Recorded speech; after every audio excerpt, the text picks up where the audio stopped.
in Sunday Thunder with Kia in gear. Dario Franchitti versus Juan Montoya. Today, one of them will be crowned kart champion. Montoya burst onto the champ car scene this season, winning 3 of the first 5 races. He led the championship for 8 events. Franchitti briefly stole the championship lead away after wins at Toronto and Detroit. But the rookie answered the call with 3 straight wins, giving him a commanding points lead. Montoya's mistakes at Houston and Australia contrast with a 2nd place and a win for Franchitti, which have handed the Scotsman a 9-point advantage with just 1 race to go. Franchitti is now the leader, Montoya the pursuer. 500 miles separate one of these men from the cup.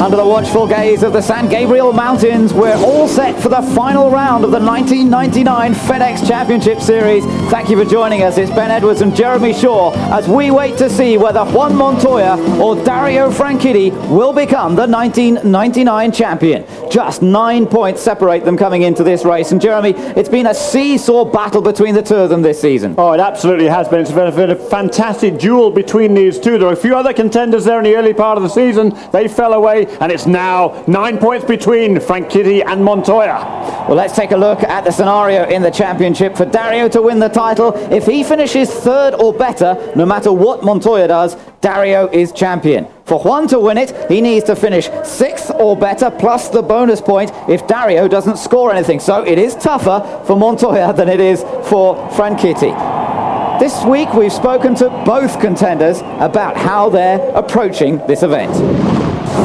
If I'm going to say I'm going to try harder, that's meaning the other race I didn't try hard enough. I'm very comfortable in the ovals this year. I'm upset I haven't won one yet, and I think this would be a good place to get that first win. It would be nice to win it before, it would be nice to win it now, but you know, we're in a difficult position, but we're going to give everything. I think both Juan and myself deserve to win it, and only one of us is going to be disappointed, and I just hope it's not us. Let's just take a look at their season in terms of statistics. Of course, Juan Montoya has the advantage in number of wins. Look at that, he's had 7 wins as opposed to Dario's 3. But when you look at positions 2nd through to 5th, that's why Franchitti is leading this series, because 9 times he's finished between 2nd and 5th, only twice for Montoya. That's right, and consistency is so important in winning any kind of championship, and that's particularly true this weekend. Dario Franchitti has been very, very fast on just about every type of circuit. On pole position this weekend, though, Jeremy, it's neither of them. It's Scott Pruett, first ever pole for Toyota. A brilliant performance for the veteran. In fact, this is the last weekend of Champ Car racing for Scott Pruett. Next year, he switches to the NASCAR Winston Cup. But he's going out on a high by taking pole position here this weekend. We knew going into it that we had to get it as loose as we could get it. And I got 1 lap out of the car, and then I went pretty loose after that. So we didn't scrub any speed. The car ran good, great for Toyota, great for Pioneer, and being my last race here, I mean, in kart, couldn't go off any sweeter. Tremendous performance from Pruett and from Toyota, and big news this weekend is that Chip Ganassi will be switching to Toyota Power next year, and not with the secondary team, with his main team. He will be using Toyotas and not Hondas in the year 2000. So that's one of the big stories. There are others to talk about, but first of all, let's take a look at today's starting grid. Scott Pruett then on the pole position. Alongside him is the man who was the star of the show at the Michigan 500 until the last corner. On the 2nd row, the Juan Montoya, the first of the championship rivals. He's ahead of Franchitti on the grid. Vassar is alongside him.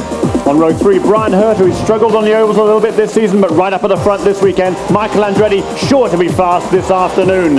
On row 4, Patrick Carponche, the fastest of the Mercedes contingent. Alongside him, the championship leader, Dario Franchitti. Christian Fittipaldi is 9th on the grid. He won at Road America this year. 10th, his best starting position this year for the man leaving after this race, Al Unser Jr. Next up, the winner of the Michigan 500 on a very similar track, Tony Kanaan, and Gilles de Ferran, who suffered an accident in qualifying, but not a serious one. Row 7, Adrian Adrian Fernandez, he didn't like his 99 car, he's using a 97 Reynard today, and Alex Barron back for Marlboro Team Penske. On row 8, Robbie Gordon and Cristiano D'Amata, 2 Toyota engines, Gordon in the Eagle and D'Amata in a Reynard.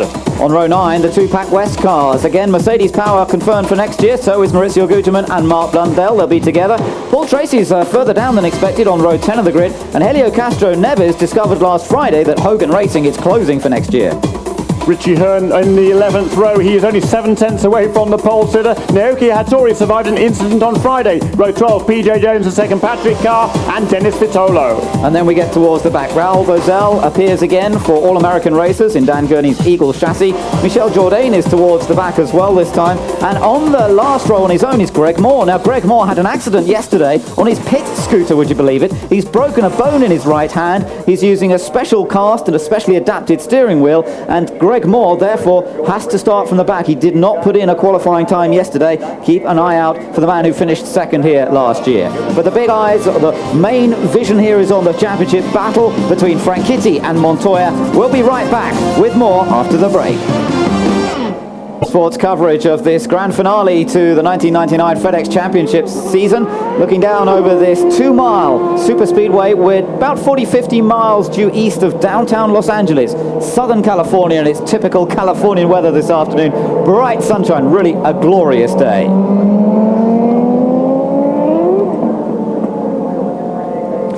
The stage is set then for this finale, the championship battle between Montoya and Dario Franchitti. But don't forget, there's a race to win here today, and there are a number of other drivers who might win $1 million. That's right, $1 million on offer for the race victory here today.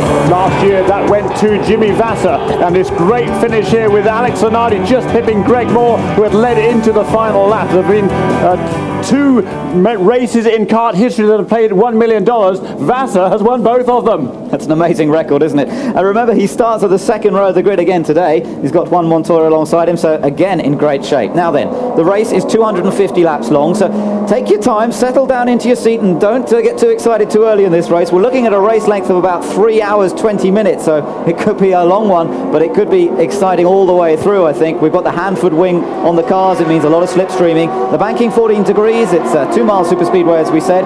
Jeremy, just talk about the track a little bit. Yeah, we saw how steep the banking was at either end. 14 degrees, 11 degrees on the front, curving straight away, and speeds of around about 240 or just up to 240 at each end of the track, so to speak, and cornering speeds somewhere in excess perhaps of 225 miles an hour. That's really in qualifying trim. I would expect in the race pace this afternoon, I would think they're going to be doing 223, 224, maybe something like that, at least in the early stages, and then we'll see what happens as the race builds toward a crescendo later on. Big crowd here. You can see in the bottom part of the picture the huge grandstands that run along the front stretch. It's a D-shaped oval.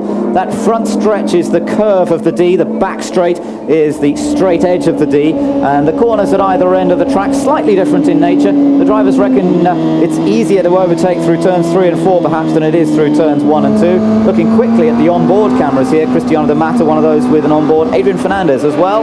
Michael Andretti. He's led on both previous occasions the race has been held here at Fontana, but crashed out spectacularly last year. Here we are then, getting ready for the start of the final race of the season.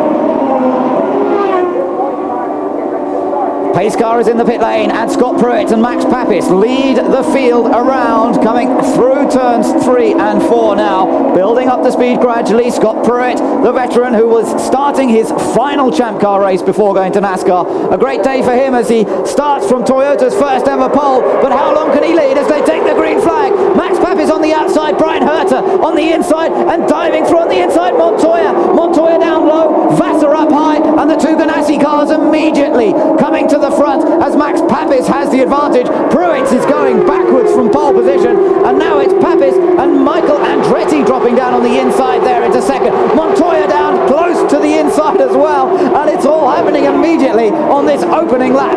Good grief. Montoya really taking a lot of risks there for the opening lap of the most crucial race of his career, but he is in there, well, third or fourth, or third, back up into fourth. I don't know what you call it, Ben, but great racing. There goes Michael Andretti. Once again, he moves to the front straight away and into the lead on lap 2. The Swift chassis with a Ford engine takes over the lead then from the Ford-engined car of Max Papis in second place, then the Honda power of Juan Montoya. It was Montoya at the line just in third place, then it's Vassar in fourth place, and Franchitti in fifth place. Good start from Dario Franchitti as well. Good opening lap from him. But remember, long way to go in this race. Slipstreaming is the key. A number of pit stops. We could see between 6 and 8 pit stops in this race. Lots of potential for problems in the pits. Speed limits to think about. All sorts of elements to this race for a long afternoon and a battle for the championship. But up front, look at Michael Andretti. He's actually pulling away from Max Papis in these early stages. And again, he's leading the race here at Fontana as he has done the 2 previous years. Yeah, remarkable effort there, Michael Andretti. He loves these tracks. He loves his motor racing period, and he's really getting on with the job this afternoon, straight to the front. Meanwhile, there is Greg Moore. He has moved up already into 17th place the last time around. As he flashes across the line this time, we'll see where he comes up on the timing and scoring up 2 more positions to 15th. 15th place, he's driving with a broken hand. Look at Castro Neves just diving past Adrian Fernandez. Fernandez himself was racing with a cast on his hand for much of the year. Now much better, thankfully. But Fernandez in the battle. Oh, we've got a crash at turn number 3. Oh, it's a big accident. Richie Hearn. Richie Hearn has slammed the wall on the inside. We didn't see the start of that. And Richie Hearn, the young American racer, with the Budweiser sponsored car, driving for John Della Penna's team, and he takes the steering wheel off. So movement in the cockpit, and it looks as though he's trying to get himself out of that car. Let's take another look and see if we can spot. Oh, he spun on his own. He lost the back end of the car. Round it went and slammed into the wall on the inside. Similar place to where Paul Tracy went off last year, but much faster for Richie Hearn because he was at full racing speed. Yeah, and he hit that wall absolutely square on sideways there, and it does seem fairly amazing that there isn't a tyre wall to protect the cars when they hit that barrier. If you're going to come off that corner and hit the barrier in that location, the way that wall is pointed, you're going to hit it square on. I don't really understand why there wouldn't be more protection on that wall, but the safety team is down there already. Richie does seem to be moving around. So the pace car's out. Now take a look at this. This was when they came up behind the pace car. The pace car was late coming out. Oh, look at that! Papis and Andretti got side by side. Papis just realised in time that they were obviously, the yellow had only just come out as the pace car came out of the pits. A late call, and it nearly caused disaster, but thankfully Andretti and Papis managed to avoid getting into trouble. There is Richie Hearn. That's great news. He's out of the car. He's okay. He's walking away from what was a very heavy impact. And here's another view from the camera way up above turn 2. He just lost control of that car, and it spins down to the inside there, way across the grass. You really don't slow down much on the grass at all there. And watch this heavy side-on impact there, and the bits flying off the car as that all those pieces flying off the car. Of course, that helps dissipate the energy of that accident, which is exactly what the driver needs. And there's a lot of head protection as well around the helmet area. The seats now are much safer than they were a few years ago. The seats are form-fitted to the driver's shape, and that does help to spread the load of that accident across the whole of the body effectively to absorb, as I say, those tremendous G-forces. Take a look again. at this. Yes, on board with Richie. Listen, let's listen. Yeah, let's just listen to this, Mo. Ooh. Now listen to the bang. Oh, we didn't even get the bang because the camera went. And Mark Blundell's in trouble. Mark Blundell, who was right at the back of the field, I noticed, under racing conditions a moment ago, and he slowed right down. Well, he's obviously in big trouble. Looks like the engine's gone completely there. No forward motion at all, and it's big problems early on for Mark Blundell after just 5 laps.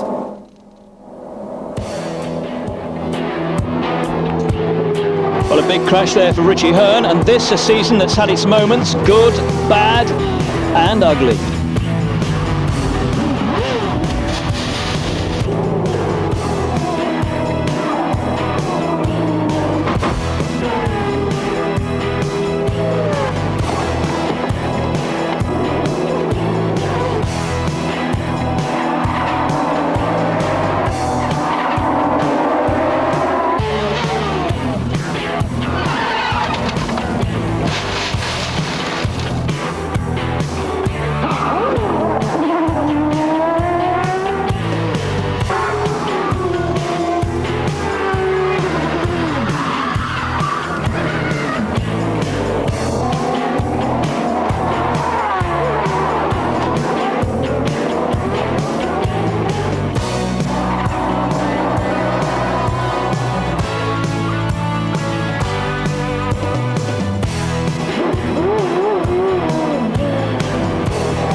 Welcome back to live action.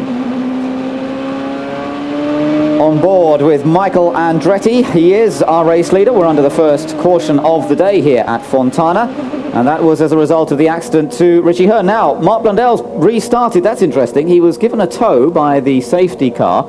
And Jeremy, did he actually stop in the pit lane, or did he simply just at the entrance to the pit lane he stopped, in actual fact. I had to get a tow start. Not quite sure why it would have just stopped on him. They'd completely died, obviously. They got it refired, and he is back on the track again. That's the good news. The bad news is, of course, he is 2 laps down. Doesn't take long for that to go wrong, does it? 2 laps down. Let's take another look at what happened to Richie Hearn here. Look in the background, red car, on his own, really. He was behind Guterman, but wasn't right behind him, and lost the back end of the car, spun across the grass, dry grass, thankfully. That's one thing, I suppose, here in California, but it didn't slow him down very much. Look at the impact he had with the concrete wall. As you say, Jeremy, completely side-on impact there, but we've seen him walk away. He is okay, and that's good news, because he's getting married in November, so it's just as well that he's been able to walk away safely from that accident.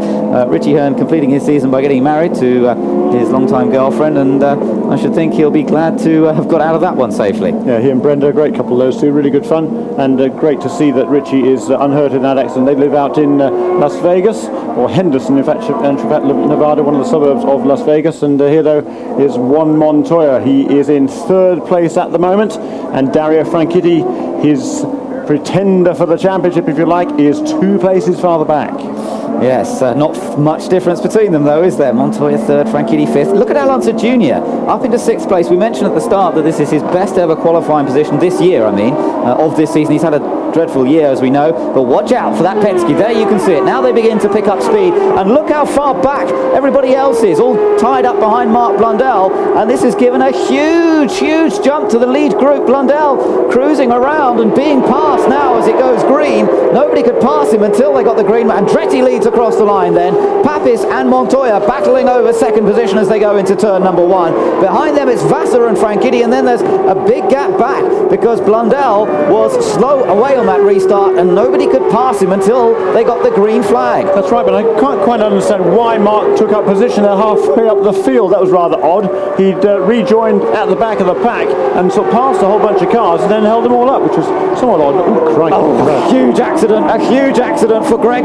We don't know yet. It's one of the 4 size cars, and we don't know yet whether that's Carpentier or Greg Moore, but a huge accident now. I think it's Greg Moore, because I'm looking here and watching the cars come past. There is Patrick Carpentier just come past us here. He is behind Tony Kanaan. They're running 9th and 10th. There is Carpentier, you're right, and it is Greg Moore, and that is horrific. The whole car has split apart. Remember, Greg Moore was racing this weekend with a broken hand. He broke a bone in his hand just yesterday morning, after an incident in the paddock where his pit lane scooter, he was running his scooter towards pit lane for the warning warm-up, and he was actually hit by a car moving into a car parking slot in the paddock area, and he put his hand down to protect his head, he said, and ended up cracking a bone in his hand. Now, he ran yesterday afternoon for some 3 laps to see whether the cast that they built would work okay, and everything seemed to be okay. He was happy with the way he felt about it. I know you saw him, Jeremy, didn't you, yesterday evening, and he seemed reasonably confident about using that cast. That's right. He went out for just a handful of laps yesterday afternoon after there was a NASCAR truck race was on during the afternoon, and after that Greg went out for a few acclamatory laps, if you like, just to see how comfortable he would be. They had, as you say, modified the steering wheel, and he was pretty comfortable. He was going to carry on there and did start the race, but as we've seen, a big accident there. We'll be right back. Welcome back to Eurosport's coverage here at Fontana. We're under caution after an accident to Greg Moore, a very heavy accident indeed, coming out of turn number 2, and that was the same area that Richie Hearn had his accident a few minutes ago. And as we can see, the safety crews are working hard down there, but the car hit the wall extremely hard. Engine and gearbox broke away from the tub. Now, the car is designed to do that to a large extent, to absorb the energy. The car breaks in half. The survival cell around the driver is the key area, of course, and usually does an incredible job of protecting the driver. Michael Andretti leads the cars around on this pace car period, the caution period caused by Greg Moore's accident. There is the scene once again, looking down over the debris from Greg Moore's huge accident. He hit that concrete wall on the inside, lost control. Now, we haven't seen exactly what happened. We believe he lost control on his own. We don't believe another car was involved.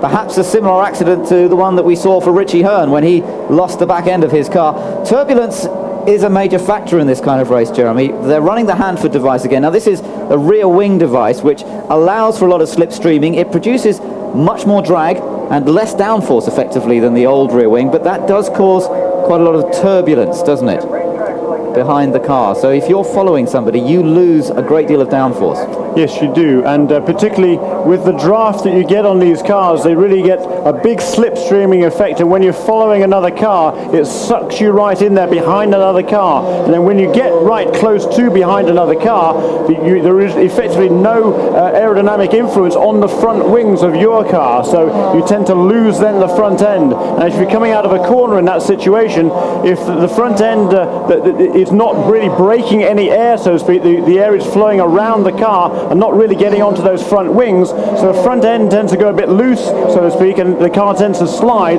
and then you start getting the car then breaks off into oversteer. So it initially starts to understeer, by which I mean the front end tends to wash out towards the wall, and then the rear end comes around from there, and you then get into a spin situation. And I think that is what happened to Greg Moore, and a heavy impact with the wall. Fingers crossed here. So there is the overhead views once again. This is, we understand, a very serious incident. Michael Andretti continuing to lead the cars around, and of course we will keep you posted as soon as we have any news. We don't have any news as yet on Greg Moore's condition, although we believe it is a fairly serious situation down there on the exit of turn 2. The race so far, of course, had been very tightly fought up front. Montoya just moving up into second place before this accident had occurred. Max Papis running up front. We saw a number of cars moving up through the order, some dropping back as well. Poleman Scott Pruett had dropped down to 8th position by the time this caution came out. In fact, Paul Tracy was one of the main gainers of places. He'd moved up from quite a long way down the field. 19th place. Tracy had moved up into 11th position. So good progress from him. And Helio Castroneves had also been on the climb. But interestingly, both the championship rivals, Montoya and Franchitti, both were running in the top 5. That's where they are now. Montoya second, Franchitti in 5th, as they continue to follow the pace car around. But everybody aware of the situation, obviously, down there at turn 2. And a great deal of concern in the Forsyth pit area. Greg Moore's team keeping an eye on the monitors, trying to find out some information at this point. And there is one of the ambulances here at the California Speedway making its way to the infield medical center. There is a very, very well equipped medical center here at the track, and there is also CART's own medical center as well that travels around to all the FedEx Championship Series races. It is absolutely fully equipped, and it is set to cope with any kind of emergency, whatever it may be. And the situation is that in the event of an accident, the driver will first be taken to the trauma center there. His situation will be stabilized, and if necessary then he will be taken to a hospital. 15 laps have been completed in this race from Fontana. It's the season finale from Southern California, but everybody concerned at the moment for Greg Moore, who has crashed in the early stages of this race. There, parts of the car, the back end of the car, being taken away by crane. Moore has been taken to the medical center now, and as soon as we have any reports on his condition, we will, of course, keep you up to date. Andretti leads the field around then. Montoya, Papis, Vassar and Franchitti behind. I see that Mark Blundell has just come into the pit lane again, and Mark's having a dreadful afternoon so far. He didn't run quickly at all at the start of the race, then stopped on the entrance to the pit lane, and now he's just come back into the pits again. There he is, and in fact has just come out of the pits once more. Now, whether that was a speed penalty, it could have been from his earlier stop, I suppose. No, the speed penalty actually would be served under green, or he would actually have to go to the back of the pack, one of the two, depending on what situation it was. But he is now, I believe, 3 laps down actually, so he's lost another lap since he came to wall. And look, at that, that tells the tale there. You can see there, after that little bit of asphalt where the infield rose course comes out, it's really more of a testing track than a racetrack. Not really quite sure why it's there, but it looks like maybe the car dug into the grass at that point, and it's a very dangerous situation there, and then hit the wall and continued cartwheeling on down the back of this racetrack and shedding parts along the way. We saw the engine and gearbox there completely torn away from the chassis. That's not necessarily bad news, Ben. As you said, they are really designed to fall apart in that situation. Yes, and of course that was on the same place as the racetrack. I'm not sure if you're aware, but Greg Moore had a big crash in the same place. Is there something on the racetrack that may have caused it? Well, I don't think so. I mean, for me, it was just purely a turbulence issue. I got a really good run coming off of turn 2, and I pulled down low, and there's about 3 or 4 guys, about 3 wide in front of me, and it just gets really unpredictable, and just lost the rear end slightly, and then that was it, all she wrote. You're on a knife edge out there, so it's I didn't know what happened to Greg, and I mean, it could be the same thing because it's pretty busy in the back. You okay otherwise? I'm okay. I slowed the car down quite a bit. I hit pretty square, but it's just a bad day for the Budweiser team. All right, we look forward to seeing you back next year, and hopefully that Toyota is looking good. It'll look good in the year 2000. Thank you. Yeah, I look good today. It's looking good right now, but hopefully next year will be even better. Thanks, Richie. All right, thank you. So Richie Hearn back next year, although the Budweiser sponsorship will not be part of that team anymore. That deal has come to an end now. There you can see the monocoque of Greg Moore's car being brought back towards the paddock area. Michael Andretti is race leader. Just 17 laps have been completed here at the California Speedway.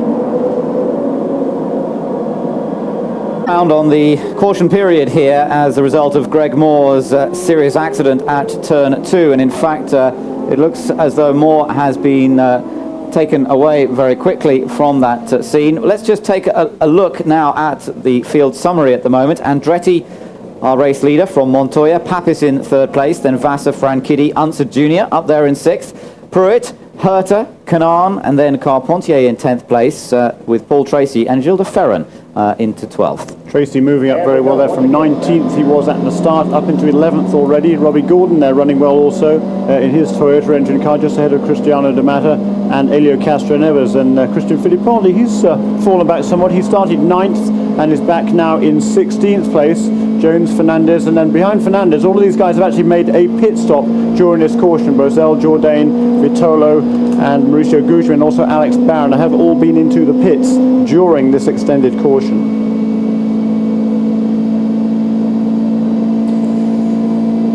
Let's just take a look at Little Al Unser Jr., who has moved up into 6th position. Last champ car race for Al Unser Jr. after a tremendous career, Jeremy. He moves next year back to a team he drove for him, in fact, in champ car racing, Gallers Racing, but they are now involved in the IRL. But what a tremendous career Al Unser Jr. has had. Yeah, absolutely, that 272 starts, only 7 poles. That's perhaps his weakness, or certainly his weakness is his qualifying. Look at that, 31 wins. That is 2nd on the kart all-time list, behind only Michael Andretti.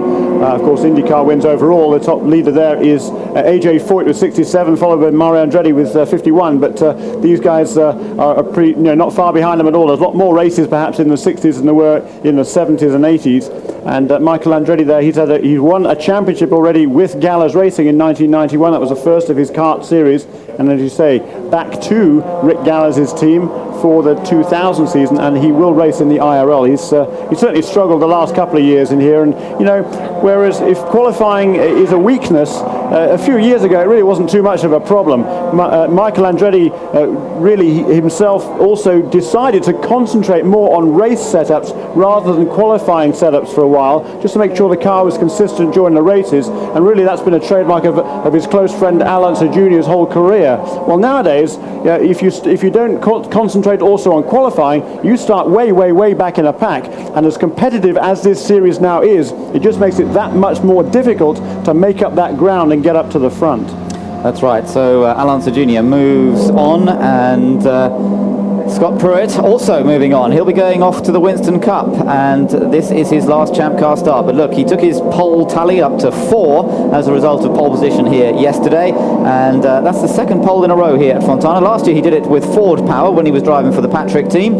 This time he's taken really a crucial pole, and it's one that will go in the history books, of course, because it's Toyota's first ever pole. It's their 4th season of their engine program in Champ Cars. It's been a tough season. They've had a lot of unreliability problems, but they have kept at it, and they have certainly upped the program. In the pits, by the way, there you're watching Patrick Carpentier. Carpentier, Moore's teammate, of course, reporting some sort of throttle problem, I gather, with that car. So he has brought it into the pits, and he was running in the top 12, remember, but now that drops him down the order.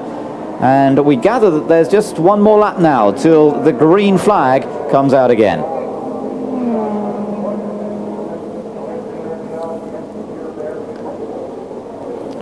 Pace car brings them round. 1 lap to go then. Green flag will come out next time around, and it'll be to start lap number 23.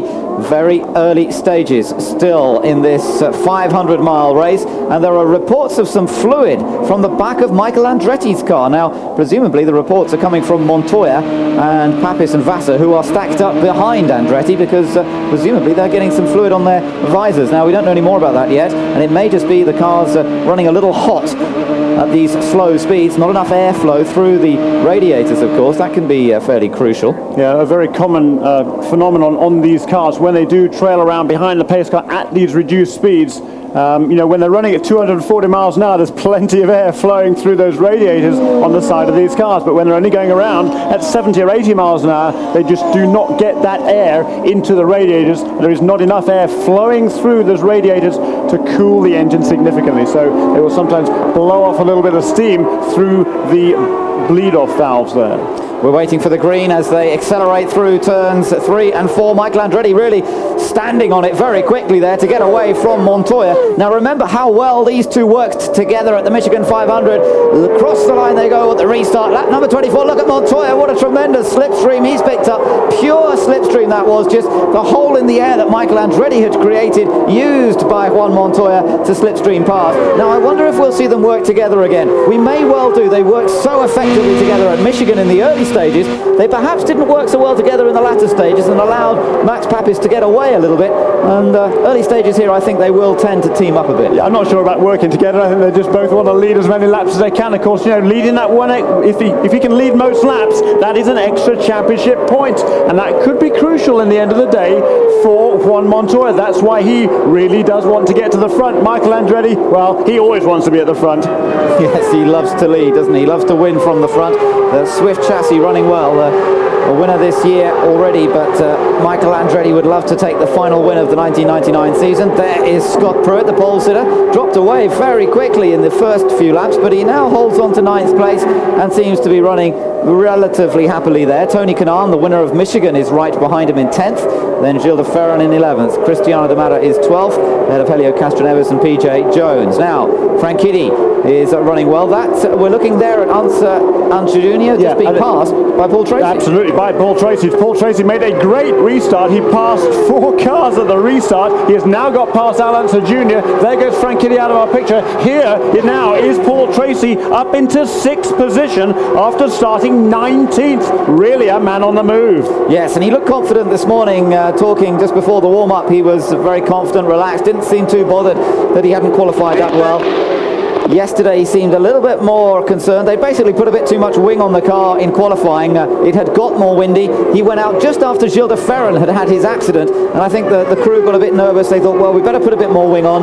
The wind conditions have changed. When he went out there, they discovered they put too much wing on, and it was just slow down the straights, and he did not qualify well. Today they've come up with a good race setup, obviously, in these early stages, with a fairly full tank of fuel on board, and Tracy picking them off one by one, and now he's going to be soon in a position to perhaps help his teammate, Dario Franchitti. But just remember that Tracy and this man, Michael Andretti, are at the moment seriously involved in their own battle for 3rd place in the championship. And Michael Andretti really running a fast pace at the front of the field. He's running average speed laps of 230 miles an hour. I'm surprised that he is going so fast so early in this race. It really is a very hot pace that he is setting at the front of this field. Yes, and he's doing it on his own. He's got no cars to help tow him around. He's in clean air, and yet he's still able to pull away from Montoya in 2nd position. Papis in 3rd place. Then it's Vassar in 4th. Yellow, we've got another caution, and it's at turn number 4. Something at turn 4 on this occasion, and it's Alonso, I believe. It's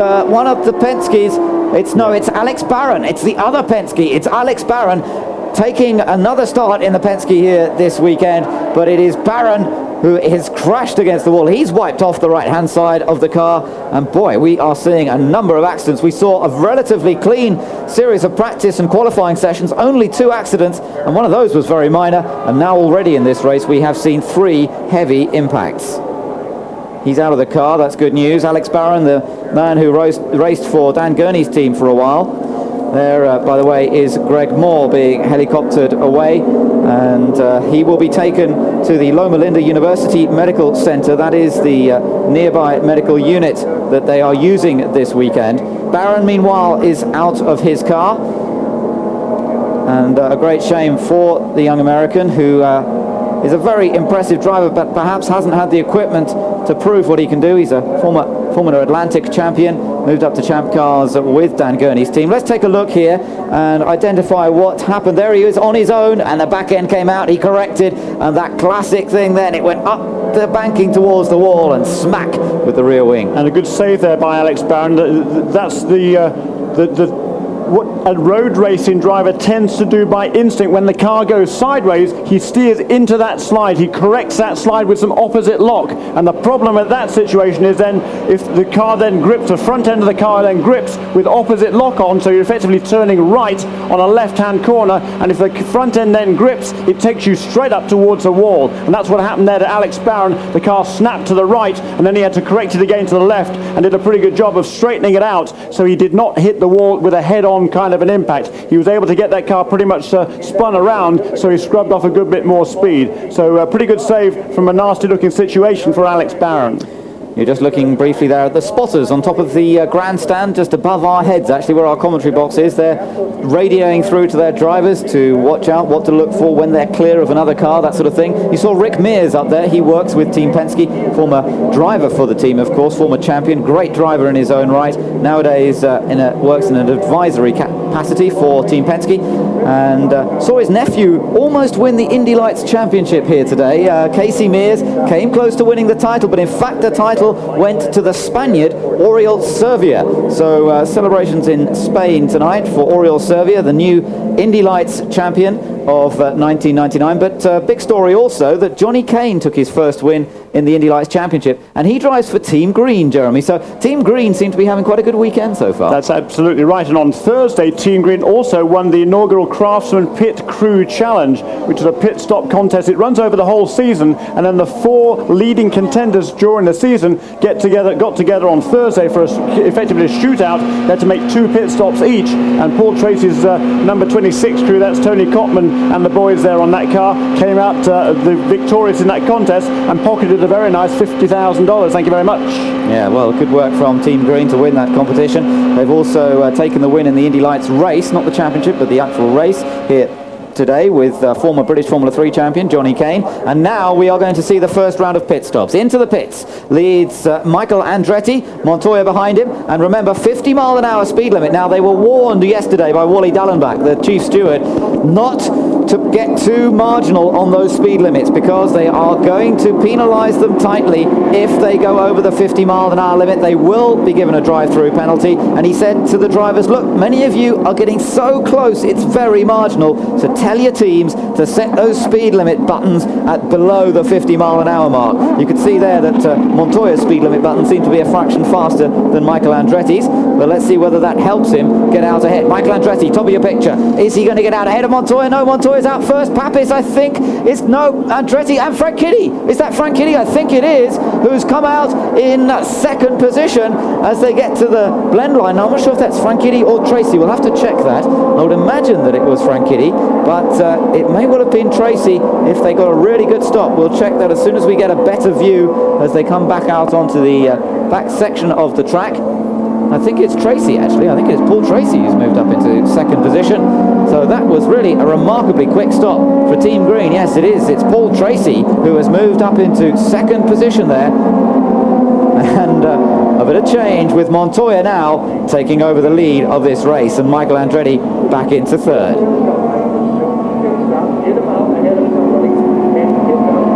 to Eurosport's coverage from Southern California. We're under caution at the moment. 33 laps have been completed. Still a small matter of 217 to go. Still very much the early stages of this final round of the FedEx Championship Series.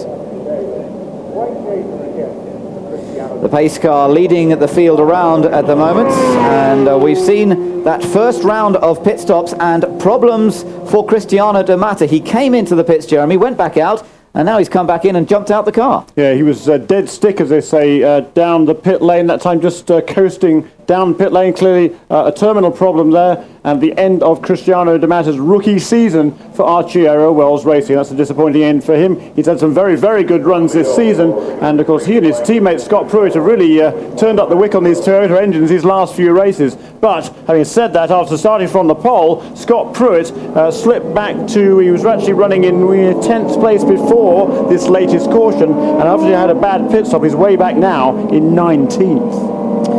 So problems there indeed for Pruett, and let's just take a look at who gained and who lost out in that round of pit stops. Well, the main man who gained positions there, I suppose, was Juan Montoya. He only had to gain one, but he's gained it. He's now in the lead of this race. Well, no, he's not in the lead of this race. Well, no, actually he's not, because we've got Jourdain and Vitola there, haven't we? That's right. Michel Jourdain Jr. and Dennis Vitola had made a stop under the previous caution. Really not much point in them coming back in again. They'd only done 3 or 4 laps of green flag racing, so they've got pretty much a full tank of methanol. No point in coming in, so they are at the front of the pack.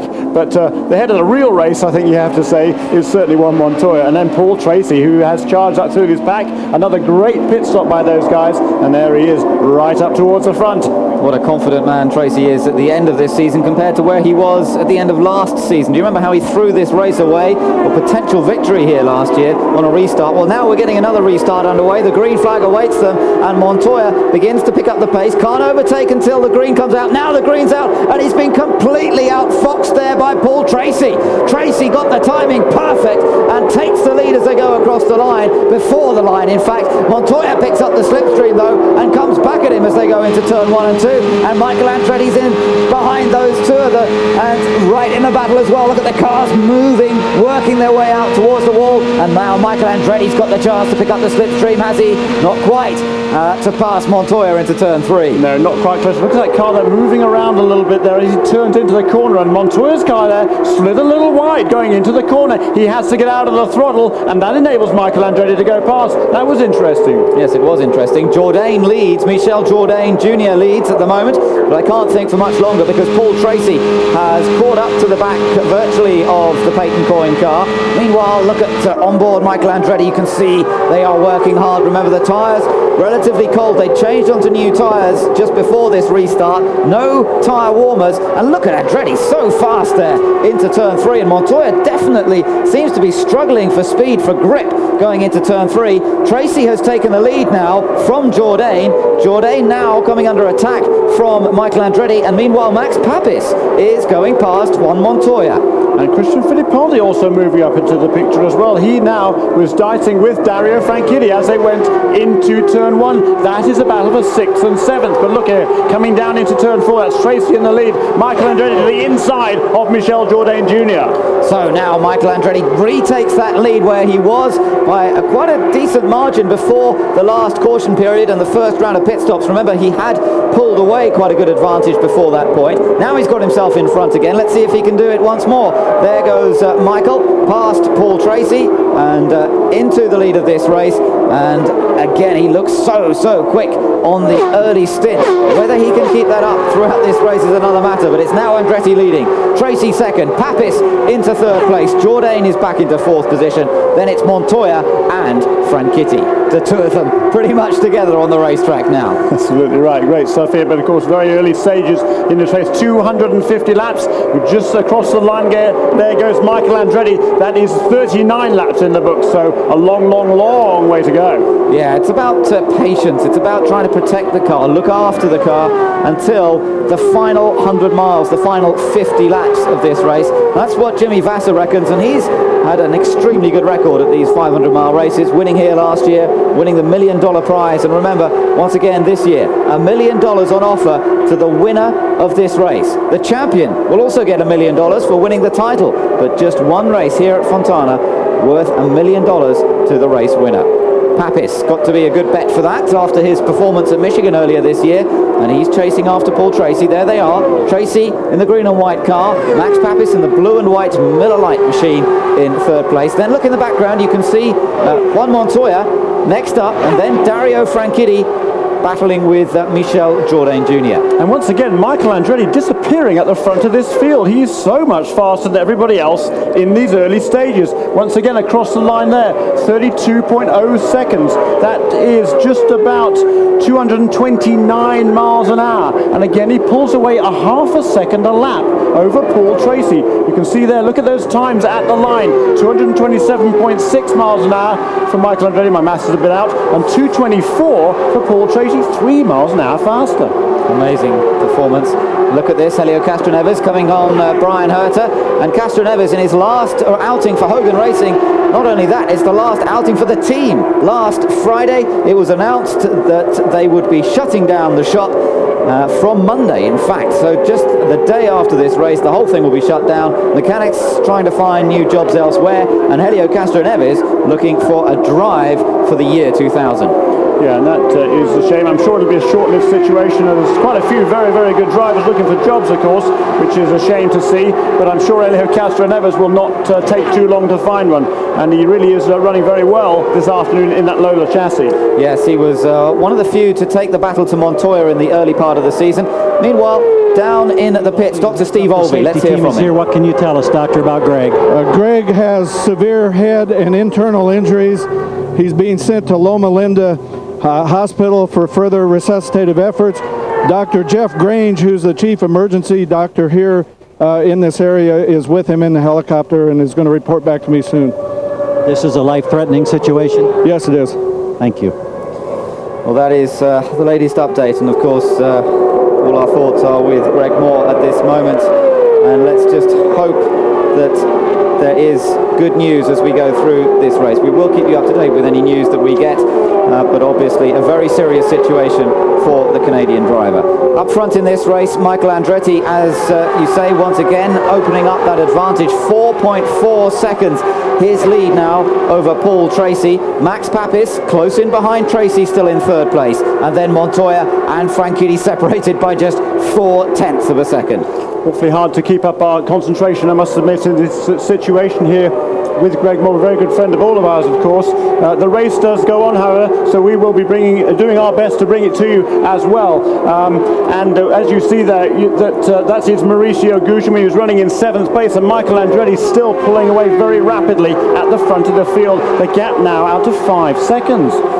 Behind Gugelmin, Jimmy Vasser. Now that's interesting. I mentioned earlier on that Vasser takes things steady in these 500 milers. He's happy to run in 8th. There's Gugelmin running in 7th. They did firm up that deal and announce it officially that Gugelmin will be with PacWest again for the year 2000. Confirmation also that they will be running the Mercedes engine, and that's good news. The Mercedes engine program has suffered a little bit this year. They haven't had the most competitive motor, and Forsyth Racing are switching from Mercedes to Ford for next year. So very important for Mercedes to have a top team, and that confirmation that they will continue with PacWest in the year 2000. Good news for all concerned. Andretti's lead, as you can still see, continuing to build over Paul Tracy. It's now up to 6.1 seconds, and it's a remarkable margin that Michael Andretti seems to have over everybody else at this point.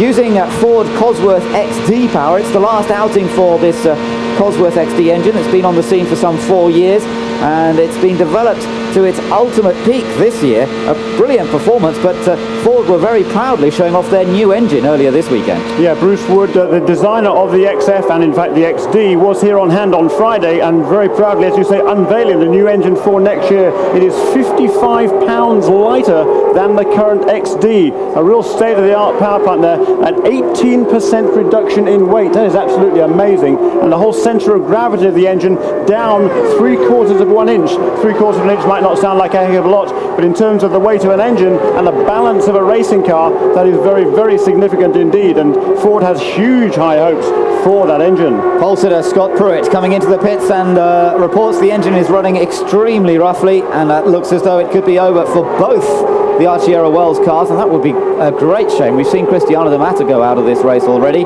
and now there goes the Pioneer machine of Scott Pruett in his final outing in Champ Cars. a great day yesterday, but sadly it doesn't look as though that success is going to be backed up with a good strong race finish here today. Coasts into his pit box, he takes the steering wheel off. That's always the signal that it's all over. Pruett has said, that's it, no way boys, we can't continue with this, and unfortunately his Champ Car career ends on lap number 50 of the last race here in Fontana. Well, a word of commiseration with the crew members. They've worked together this year and they've done a great job. They got that pole position yesterday. That was really the highlight of the season, no doubt about that. He ran extremely well at Surfers Paradise last time out as well. But for now, it's the Champ Car season and Champ Car career over for Pruett. He can look forward to a new career perhaps in Winston Cup racing.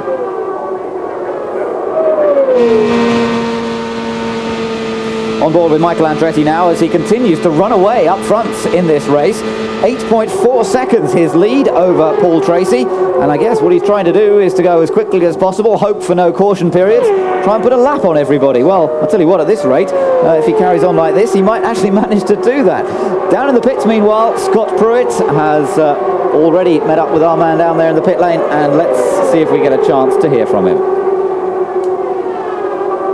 Or are you hoping? Let's yes, hear from him. There he is. I know you really wanted to go out with a win. What happened? We're not sure. Something in the engine wasn't working right. We picked up a miss, and it got pretty bad. It finally just came in, and it shut itself off. So I don't know exactly what happened, but thanks to the fans, all the support I've had in kart for so many years, just isn't the way I want to go out. We'll miss seeing you on the circuit. Thank you. Thank you. So Pruett's career comes to an end. Remember Alonso Jr. today in his last race, and Kart announced yesterday that they would take the racing boots of Scott Pruett and Alonso Jr. after the end of this race, take them away, and they're going to have them bronzed and put on a wooden plaque and presented back to them probably in the early part of next year. So that's a nice memento for both drivers. Back to Eurosport's coverage from the Fontana Speedway, the California Speedway here outside Los Angeles. Michael Andretti is dominating this event so far, an advantage of 7.9 seconds over Paul Tracy, and you can see Michael involved in other traffic out there now. Max Papis holding on to a strong third, Montoya and Franchitti behind. Andretti's pace continues to be blistering here, 32.3 his last lap around, maintaining a good advantage over Paul Tracy with Max Papis in that third position. Montoya, Franchitti still running together, then Christian Fittipaldi, Helio Castroneves, Maurizio Guterman in 8th place ahead of Jimmy Vasser, Alonso Jr., Adrian Fernandez and Michel Jourdain Jr. Let's take a quick look at the race recap. Andretti our current leader, but we've had 4 of the leaders so far, 4 different changes of lead, 3 caution periods over some 25 laps, and already we've seen 6 cars out of this race, and we've still got 192 laps to go, so a bit of attrition in this race already. Scott Pruett, Cristiano De Massa, Alex Barron, Patrick Carpentier, Greg Moore and Richie Hearn all out of this race in relatively early stages. Now, I'm glad to say we've been joined in the commentary box by Roberto Moreno. Roberto, great to have you with us once again. Sad obviously that you're not out there racing, but just watching the battle at the moment there between Christian Fittipaldi and Helio Castroneves. We've been talking a little bit in this broadcast already about the tow that this Hanford wing produces. From a driver's point of view, can you just tell us what it feels like in this situation? It's just amazing. When you get near a car, and in a place like this, everybody goes round and round, and it creates a slipstream so big that even a car a long way in front of you sucks you and makes you better speed, and you have to have an extra gear set. So when this happens, you can put it into the next gear, and it will not overrev the engine.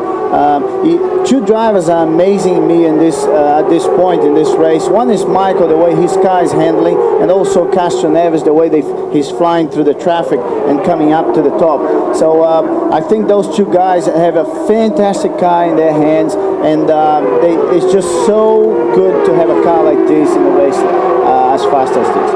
Looks like there's some sort of problem though for Brian Herter. We're hearing it's some sort of fuel injection problem on that car, running the Ford Cosworth engine there, and he has lost a lot of pace in the last couple of laps, dropping down the order. He's now down in 18th position. Well, he was last time across the line, and it's not proving to be a good day for Brian. No, that's right. The last sort of 8 or 10 laps he was slipping back fairly steadily, and now really not up to race speeds at all, and he's already fallen 1 lap down, and will certainly go down more than that. And I think it looks like Brian Herter's day will shortly be over. But this man, Michael Andretti, comes up now to put a lap on PJ Jones. PJ Jones is running in 15th place, and he is just about to go 1 lap down. There's Mark Blundell. He's making another pit stop, and across the line there one more time goes Dario Franchitti. Franchitti in 6th place now, having just lost the position to Castro Neves. Yes, as Roberta mentioned, Castro Neves is on a real charge here in the Lola chassis with the Mercedes power, and Castro Neves is absolutely flying here this afternoon.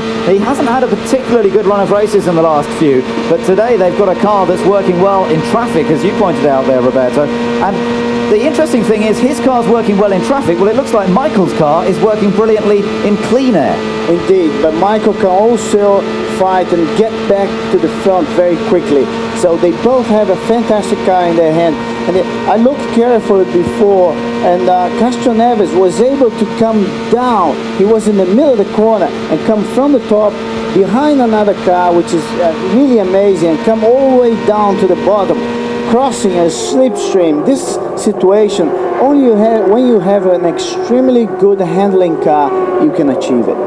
Well, it looks as though a number of drivers are pretty happy with their cars at the moment. There's Montoya. Now, he's running in 4th position, remember, battling for the championship here today. His main rival, Dario Franchitti, runs in 6th place. So not a great deal of difference between the two of them. They run the same equipment, both in the Reynard chassis, with Honda power and Firestone tyres. The difference is in the teams. Of course, one Montoya run by Team Ganassi with the veteran race engineer Mo Nunn, and Dario Franchitti with Team Green. They took the title back in 1995 with Jacques Villeneuve, but perhaps it's the Ganassi team with the more recent experience of winning a title that had the slight edge in those terms. Well, you've got to keep in mind that this race only matters the last stint after the last pit stop, and we're still a long way from it. So the only thing we can see here is there's a couple of cars, Michael and Castro Neves, handling extremely well. But this, at this point, is only good relation to what's going to happen towards the end of the race, which is what matters here. Yeah, that's right. And as you say, in some ways, all we're getting is an idea of who has a good setup. But look at this. I mean, Castro Neves has just stormed his way up, and now he's on the tail of Juan Montoya. This is going to be the battle for 4th place once Castro Neves gets a little bit closer. Now, presumably at this point, Roberto, he's getting a big slipstream effect. A great big one right now. And if he can carry that momentum into the corner, and you see he can go in behind the car in front and stay with the same speed. So when he comes out, he gets sucked by that car, and he'll probably just drive straight by. These two have battled before in the early races of this championship, particularly at the Nazareth race earlier on this season on the oval there, and now they're involved in the battle for 4th position. Not quite able to do it yet, though. Yeah, but it's amazing how close he can get to the car in front and go into the corner with it. This is amazing. So Castro Neves continues the battle. Behind in the background, you just saw a quick glimpse of Dario Franchitti. Franchitti running in a lonely 6th, but I think he'll be quite happy about that at the moment. His teammate Paul Tracy running in 2nd place. And remember that if Franchitti finishes up in the top 3, then he's got it all wrapped up, no matter what Montoya does. So he's just keeping an eye on Montoya, keeping in pretty close company with him. That's right, he is. And there's a couple of slower cars there. There's Mark Blundell on the outside, Naoki Hattori keeping out of the way on the inside there. And there goes Juan Montoya, and also Castro Neves past Mark Blundell. And this is again the battle for 4th place on this track. We're still not even close to halfway through this race. A heck of a long way to go. Just 69 laps in the books now, and plenty of racing to go. As Roberto very rightly says, it's the last 100 miles that really counts. It is, but you've got to get there first, haven't you? You've got to survive. There, Castronova is running a little wider, and now he's got some other traffic, which might be able to help him if he can just use that traffic to pick up a secondary tow, getting past Robbie Gordon there quite cleanly, no problems at all. Well, what I can see it clear now, and once he got to the top 5, he's being very, very cautious, and which I think is quite smart of him to do at this point. Yes, early stages, as you say, so don't take too many risks at this point in the race. Let me tell you that Andretti's lead, which was up to about 8 seconds at one point, is now slightly less. There is Helio's gone past Montoya now, so he's made that move at last. Well, not at last, but he's made the move and he's gone through, and now not far behind Max Papis, so just continuing on his way. That, in fact, is one of the Walker cars. That is Gilles de Ferran, in fact, who also is a lap down. He's fallen way off the pace, relatively speaking, is 14th place. But here, the race leader, Michael Andretti, lap 71 into the pit lane, and right behind him on the road also is Paul Tracy into the pits. So the second round of pit stops taking place, and also in is Dario Franchitti, Robbie Gordon in behind them as well. So this is a crucial stop once again. Michael Andretti pulls into the Newman Haas pit. The team green cars have to go all the way down. Oh, and Andretti went too far. He went too far. He had to be pushed back there. He ran over that front hose. Remember, the concrete surface there, very slippery when they have to hit the brakes coming in onto their marks, and he just overdid it a little bit. He ran over the front hose there. That is not a penalty. It's as long as you don't... Oh, there's a problem. Serious problem. Look. What a shame for Michael Andretti. Yet more disappointment, it seems, in store there. There goes one of the cool cars. The other one is still in the pits alongside for the second cool car. There it goes now as well. But clearly a serious problem with the engine coming off Michael Andretti's car. How many times have we seen this in 500-mile races in particular? Michael Andretti fights his way to the front, and then cruelly, it seems, some kind of mechanical problem. Yet more frustration for Michael Andretti. It's unbelievable, isn't it? It means that Max Papis is now in front. Montoya is in the pits and gets away safely. So Montoya's made his stop. Franchitti's made his stop. There is Dario Franchitti, and everybody else piling into the pit lane at the moment as well. There is Franchitti. Do you see that little bit of a wobble on the car? What's going on here for Franchitti? Perhaps one of those wheels hasn't gone on properly. He's wiggling the car around, or is the car doing that to him? It's going very slowly indeed. He's not up to racing speeds at all. There is no caution on the track, and Dario Franchitti has a problem and is coming back into the pit lane. This is crucial stuff indeed. Dario Franchitti, the championship challenger. Look at how the car's sitting. It looks to be sitting down a bit on the left rear. I'm not sure if that's just an optical illusion. Let's see if we can spot anything. Roberto Moreno's keeping an eye on this. It's difficult to see at the moment, but he certainly has a problem. He's certainly not happy with the car. Obviously, as he was out on the track, it didn't feel right. And in that situation, in this sort of a race, you don't take any chances. You bring it into the pits. You have to do that. And Montoya, of course, has had a good stop. It's got away cleanly. And look at that left rear is down, doesn't it? Yeah, the left rear seems to be punctured. Perhaps a whole set of tyres being changed. Yep. That's interesting. Well, you never just change one tyre. If you're going to change one, it's as quick to change all four. You might as well put a complete set of tyres on. They've already run these tyres, but now a problem with the right rear. Yeah, the right rears, they've got a trouble. They can't get the right... Now, finally, the wheel nut comes off, and eventually they get the new tyre on. Oh, dear, this is costing valuable time. He will lose at least a couple of laps, I think, to the leaders by the time he's back underway. It's Dave Popolart's there on that right rear corner. He had a problem with that wheel. Don't know what it was. We'll try and find out for you. Meanwhile, Juan Montoya is back out on the track, and Christian Fittipaldi has not... Yeah, he's just been into the pits now and was leader last time around. And Max Papis now has taken up the lead of this race with 75 laps in the books. Wow, dramatic stuff indeed. Michael Andretti's in the pit lane, as we know he's out. Well, let's hear from him. It has to do with the rear brakes. We'll try to confirm. Did the brake burn through the brake lining, Michael? Yeah, from what I understand, the rear brake line's burnt from something, I don't know what. So the bummer, you know, the Kmart Tech car was running great. Ford engine was the most powerful engine out there, so you know we had the combination today. Had you run into any difficulties or anything that would give you concern for the rest of this race? Because it looked like it was just going so well. It was going good. We were a little loose in traffic, but we were going to make the adjustments. It wasn't bad, you know. It was going to be that a little here, a little there, and I think we would have really been gone, you know. So it's just truly disappointing. I feel bad for the whole Kmart Texaco team. And with it go any hopes of getting that third place finish in the championship points? So Michael Andretti out of this race. Max Papis is our race leader now. Paul Tracy second. Juan Montoya is third. Christian Fittipaldi now into 4th place ahead of Helio Castroneves and Adrian Fernandez, and Dario Franchitti is some 3 laps down as a result of that problem that he had. Disaster for Franchitti. Can he get it back? There's a long way to go in this race. Don't go anywhere. Stay with us. Laps completed by him. He has a 2.4 second advantage over Paul Tracy. Juan Montoya runs in 3rd place and suddenly looks good for the championship because Dario Franchitti had a disastrous stop a few moments ago. There is Franchitti. He's not quite 3 laps down. We thought he was 3 laps down. Well, I thought he was. He's not actually. He's 2 laps down, but they just didn't get the rear wheel seated properly on the hub. That was the story apparently. So a mistake in that pit stop that has cost him a couple of laps. Now at this stage in the race, Dario Franchitti has to be very, very careful indeed. They've made one mistake in the pits. He has to be careful now not to let that affect his concentration. He has to just get on with the job, run the same sort of pace, whatever pace he can run. He doesn't want to push it too hard and just let the race come back to him. He can't really influence the race at this stage because he is too far back. He just has to be patient and let the race, as I say, come back to him.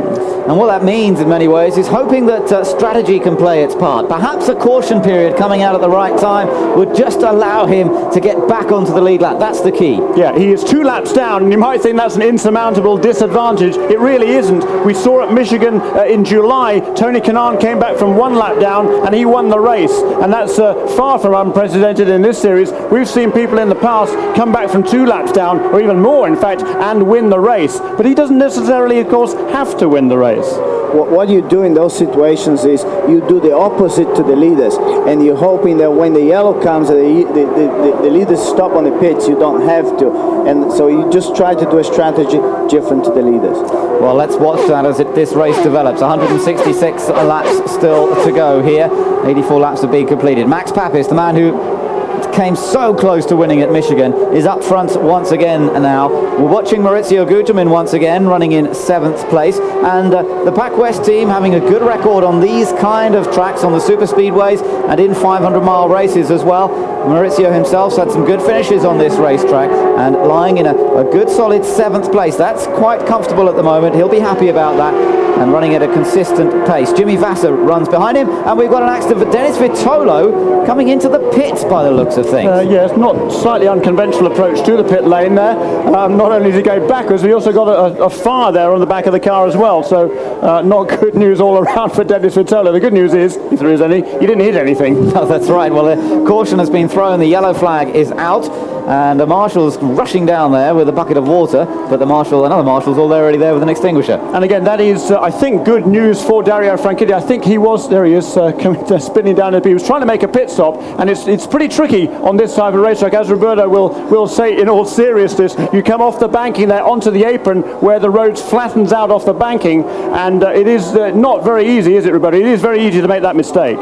What he most likely has is an oil leak. You see all that fire is probably coming from some oil, and then he's spun probably on his own oil. But even so, it is quite easy to make that mistake. Indeed. Well, Max Papis is our race leader. 86 laps have been completed.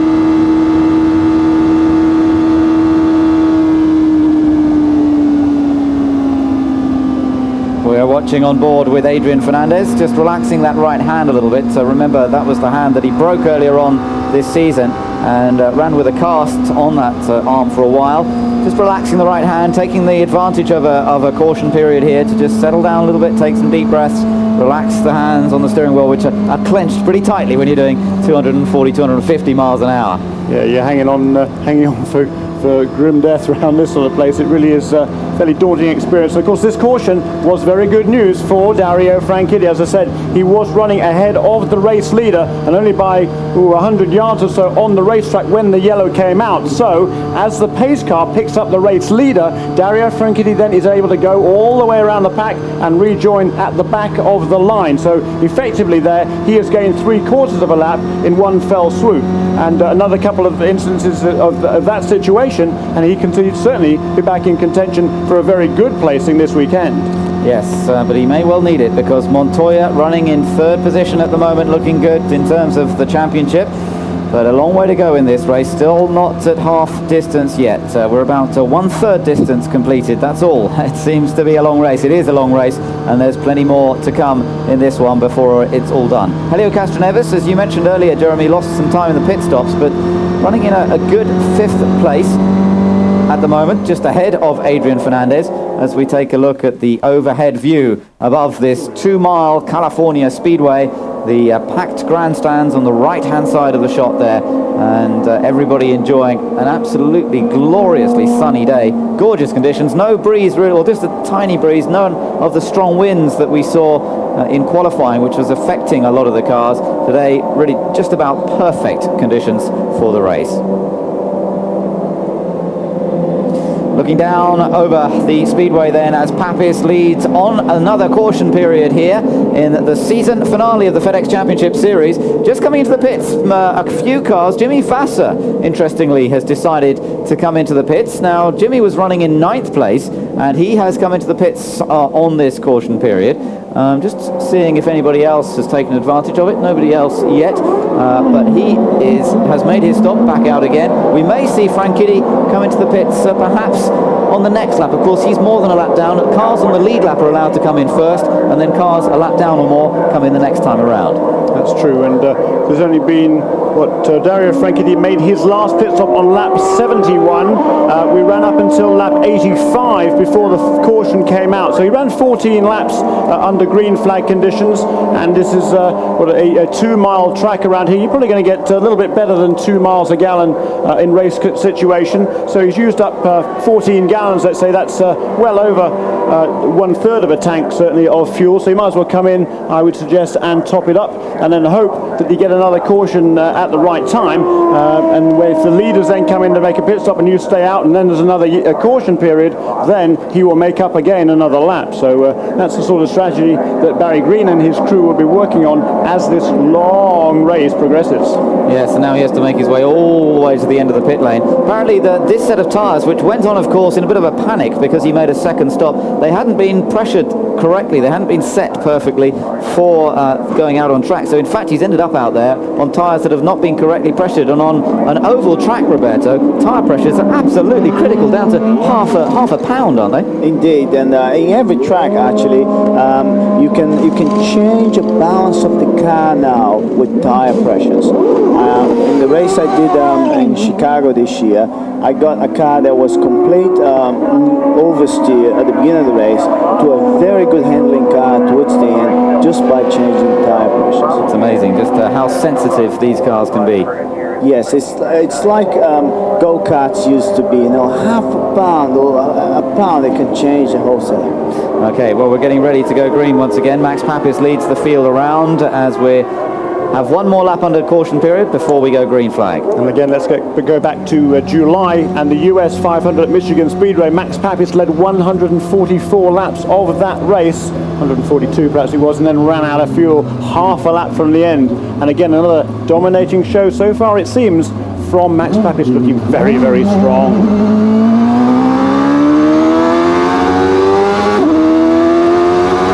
We are looking at Adrian Fernandez's stats. He's up to 6th place in this race, and on the 500 milers he's had 1 pole, his best finish a 3rd place. Of course, he's had a win this year already. That was at Motegi earlier on this season, and a good result for him on that occasion, but had to sit out a number of races this year as well because of the injured hand he suffered at Detroit. Into the pits again, Brian Herter, and it really does look as though his last outing for Team Rahal is not going to be covered in glory, sadly. Herter's been having some fuel injection problems throughout the course of this race so far. Alonso Jr., meanwhile, he's running in a competitive 8th place in his final outing for Penske.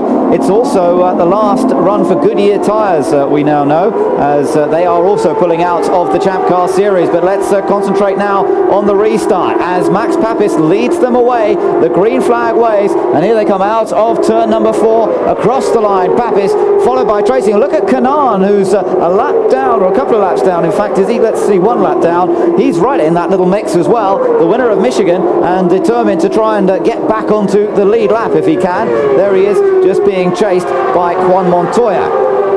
Yeah, a lot of lap traffic in there amongst the race leaders there, and as you say, Tony Kanaan, he's gone a lap down in the early stages, and he knows how important it is to be patient at this stage in the race. They need obviously to improve that car a little bit. It is not able to run at the standard of the race leaders, but maybe a couple of little changes on that last pit stop, and maybe now he can run with the leaders and perhaps get that lap back. Although, as I say, that he is actually passed by Juan Montoya going into turn 1, but that's fine. If he can tuck in behind Montoya, I'm sure he'll be pretty happy. Yes, that's right. That would give him a good run throughout this race. Behind them you can see Raul Boesel. He's some 2 laps down now in the Eagle chassis, and then some movement going on around behind him. Though I think that was Christian Fittipaldi, who's running in 5th place. Teammate, of course, to Michael Andretti, who led the early part of this race so well. He reckoned, Michael Andretti, that they have the strongest engine out there in the Ford Cosworth XD. Well, we've got a Ford engine up front at the moment in the hands of Max Papis. Then it's 2 Hondas, then the Mercedes, then a couple of Fords, another Mercedes and another Honda. First of the Toyota runners is Robbie Gordon, running down in 14th position, although they did take pole position yesterday. And he is a lap down, and I think Christian Fittipaldi might be in a spot of bother. I just saw as he came past the start-finish line that time, he had been overtaken by Helio Castro-Neves, who now, after that poor pit stop, is back up into 4th position, and also Adrian Fernandez went past Christian Fittipaldi as well, so we will keep our eyes on Christian's car. Yes, there is that battle. There's Christian Fittipaldi, and looks as though that Dario Franchitti is battling with him at the moment, but remember that Dario Franchitti is a couple of laps down and can't quite get away around Christian at that point, so settles in behind him once again. There's Fittipaldi just going past Jourdain, but Jourdain also a lap down. So Christian Fittipaldi running in 7th place, Jimmy Vasser running in 8th, Alonso Jr. in 9th, Tony Kanaan in 10th place, then PJ Jones in 11th. By the way, PJ Jones back in this weekend. Jan Magnussen has been running the Vistion car recently, but it is PJ Jones back in for this final oval race of the season, and still the drive there to be sorted out for the year 2000. A number of drivers, including yourself, Roberto, I think I gather up for the drive there at Patrick Racing. I'll stay quiet at this point. All right. Okay. Well, hopefully we'll find out in the not too distant future exactly what's going to happen there as Papis continues to lead this race. 96 laps have been completed, and Christian Fittipaldi reporting that he hit a bit of a slippery patch on the track, which is interesting. There's PJ Jones battling with Maurizio Gugelmin. Gugelmin running in 6th place. PJ Jones running down in 11th place, a lap down, and Gugelmin finding it a little tricky to get around PJ at the moment. And the race leader, Max Papis, 228 miles an hour last time around. And the gap to Paul Tracy, actually grown out a little bit on the last couple of laps, about 3 or 4 tenths of a second each of the last 2 laps now. So 2.7 seconds between Max Papis and Paul Tracy. And there is PJ Jones. As I say, it shows him there 1 lap down, that is correct. And he is chasing Tony Kanaan there for that. That is a battle for position between Kanaan and PJ Jones. There's our race leader then, Max Papis, the man who was so impressive at the Michigan 500, but yet to win a race. He had his best ever finish last time in Surfers Paradise in Australia when he finished 2nd to Dario Franchitti, and he was asked the other day, how come you're so good on the ovals? Well, he said, well, actually I've had better results on the road courses and street courses than on the ovals, but he does love these oval tracks. He's really taken them to heart. He loves American motorsport in all its forms. American sports car racing really restarted his career, and then from the American sports car racing he moved into Champ Cars a few years ago, responsible for a lot of the development work done by Toyota over the years. So he said yesterday that that pole position that Scott Pruett earned, he felt he really had a part to play in that with his couple of years working with the engineers from Toyota. But Papis up front, look at this, Helio Castro-Neves just going past Kanaan, not a battle for position, but Castro-Neves again running extremely quickly and looking very confident out there. Now, let's just see as he accelerates away from Kanaan. There's reports there might be a bit of a spray from the back of Kanaan's car from Helio Castro-Neves, but we'll see if we can find out any more about that. Yeah, apparently Carl Hogan informs the kart officials it's an oil transfer spray. I'm sure he knows exactly what he's talking about there, and trying to make sure that Helio Castro-Neves does not get a black flag. He doesn't need that at this stage in the proceedings. Roberto, you were just saying about the oil transfer is something you do inside of your own racing car. Right. Well, for something I can't talk too much about it, but it's something that Elio does inside of his racing car. Interesting. Yeah. To affect the balance of the car, presumably as the weight transfer burns off the fuel and all sorts of interesting reasons there would be to move weight around inside the car. Of course, one of the controls they have in the car is a weight jacker button, and as the fuel load burns down, the weight distribution of the car is altered, and that will affect the balance of the racing car, and the weight jacker will enable them to get that car back into balance with a mechanical grip of the car. Is that right, Roberto? Indeed, we play a lot with that in the car, with weight jackers and things.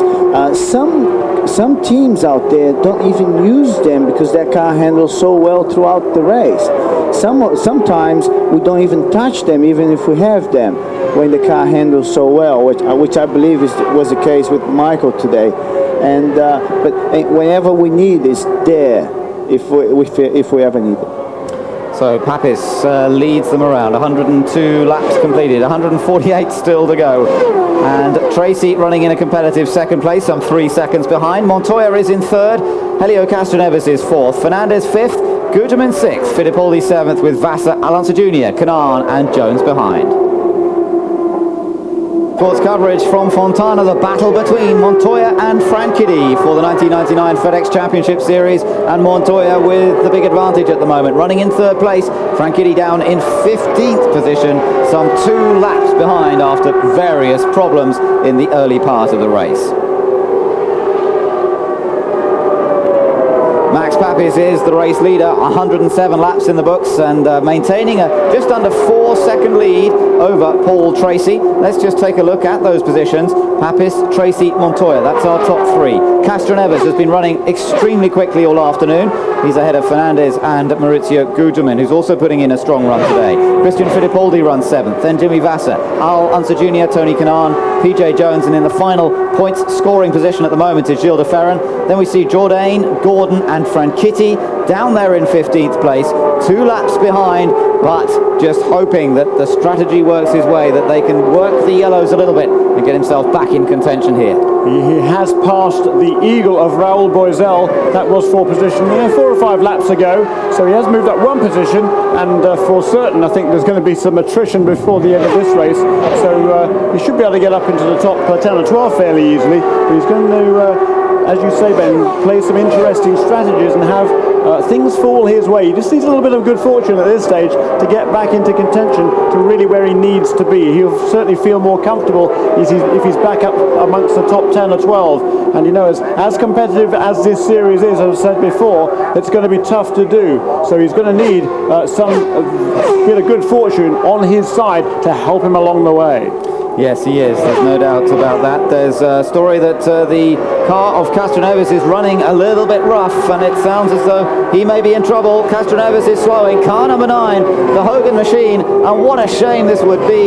He's run so well here this afternoon, worked his way up from 20th on the grid to be running in 4th position. He's been overtaking everyone. Look at the smoke coming from the back of that car. It's all over for Helio Castroneves. Yeah, that's certainly terminal oil transfer, and I think what they were talking about when Carl was, I wasn't really paying attention when Carl was talking about that oil transfer. There's, you know, as these cars run, particularly in a 500-mile race, they will use up some oil. And I believe many of the teams, or most of the engine manufacturers, now have a sort of reserve oil tank, and they can actually transfer some oil across from that reserve tank into the main oil tank. And I think that's used up rather too much oil, has that Mercedes-Benz engine of Helio Castroneves, and I think perhaps there was none left in the reserve tank, and that has probably run some bearings perhaps, and it looks like certainly the end of Helio Castroneves' race, and there will now be another round of pit stops, and this does not incidentally fall at a good time for Dario Franchitti. There certainly is no opportunity for him really to make up any ground this time around, and once the pits are open, and that will be when all the cars are packed up, as they say, when they've closed up behind the pace car, which is now making its way out onto the track. Once the cars have taken up position behind the pace car, then the pits will be opened, and those cars on the lead lap initially will be able to come in and make their pit stop, and then, as Ben said earlier on, the next time around that those cars one lap or more down can make their pit stops, and that of course is when Dario Franchitti will be able to come onto pit lane. If he decides to. Do you think he will come in at this point? Yes? Yeah, he has to come in now. He has to make sure that he has enough fuel to take advantage of whatever situation may occur over the next 15-20 laps or so. So Franchitti hoping that things fall in his favour. Papis is our race leader. There is Helio Castroneves getting out of the car and giving his crew a round of applause. That's really nice to see, isn't it? What a gentleman he is. He really is such a nice guy, and the crew are completely behind him. Devastated that they won't be all working together next year. The news coming through just at the end of last week that Carl Hogan regrettably shutting the team down. And look at that, isn't that great fun to see? Helio Castroneves really is a star in the paddock here, and getting the handshake from Big Carl at the end of their relationship together. Yeah, great shame. And there's Ben Bolby there from Lola Cars as well, the chief designer on the left-hand side. He gets a shake from Helio Castroneves, and there is his race engineer, Casper van der Schoot, a young Dutchman who has really made a great name for himself in this series as a race engineer the last year or two, and particularly this time around with Helio Castroneves. And great to see. He's a super popular guy with everybody in the paddock here, and as I say, I'm sure he will find a ride next year, but a real shock to hear that Carl Hogan is closing down that operation. And as I say, he only made the announcement to everybody in the team on Friday afternoon, and as of Monday that team is out of business, and all those guys will be looking for work, and there's a lot of work around at the moment. Actually, there's a lot of mechanics. A lot of the teams are looking for very good mechanics, and there's a lot of extremely good mechanics on that Hogan Racing team. But a lot of Carl's own money from his Hogan Motor Leasing trucking company going into that race team, and his fellow directors, in actual fact his sons, have decided that there's an inordinate amount of outflow of cash there, and they say no more, Dad, sorry. And poor old Carl took that news very, very badly indeed, and it's a great shame for him, and of course as everybody on that crew. Oh, look at this, Jeremy, look at this. Coming into the pits, that's Papis. That was Papis coming into pit lane. He nearly did a Vitolo coming into the pits there, almost lost control of the car, and amazingly got it back together, but of course that's lost him a load of places in the queue coming into the pits. That's a little bit embarrassing, particularly on the yellow. I did say earlier on, and Roberto didn't really seem to follow up on that, but it is difficult when you come off the banking, particularly with these carbon brakes. The carbon brakes get up to temperature instantly. They do use carbon brakes. Let's get through these pit stops first, and I'll come back to that. But look, here are the three leaders onto pit lane, and service is being done. Yes, try and listen out to any radio communication that we can. As we've got Papis at the top. Looks like this could be a chance for Montoya to take the lead of the race, but across the blend line, and it's Tracy who takes over the advantage. Paul Tracy, what a quick stop, 12.4 seconds for the crew that won the Craftsman Pit Crew Challenge on Thursday. They've done it again. They are turning Paul Tracy around so quickly, and they've got him back out in front of Montoya, with Papis dropping back down the order as a result of virtually spinning coming into the pits. It's now Paul Tracy who leads them out. Vassar has popped up into second, and I believe that Montoya is back there in third place now. Vassar, that's amazing, because he was way back in seventh as he came onto pit lane, so all sorts of shuffling going on there. Well, perhaps some of the others got slowed down by Papis nearly spinning coming into the pit lane. He is dropped back. It's now Tracy up front.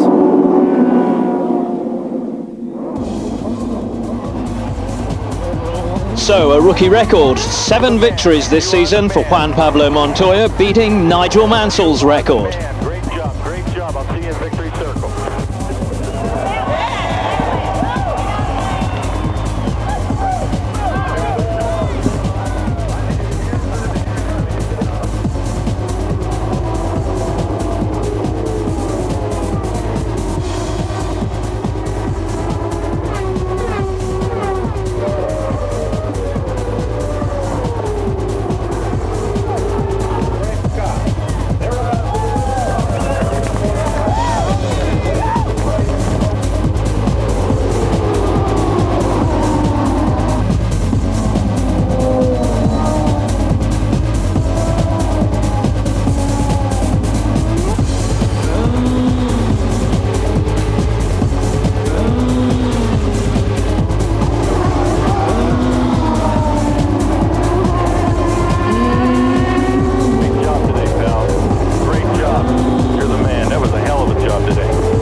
A replay there of Max Papis coming into the pits, and you can see how he just kept it off the wall. He must have been just inches away. Let's take another look at this. This was coming into the pits, down off the apron.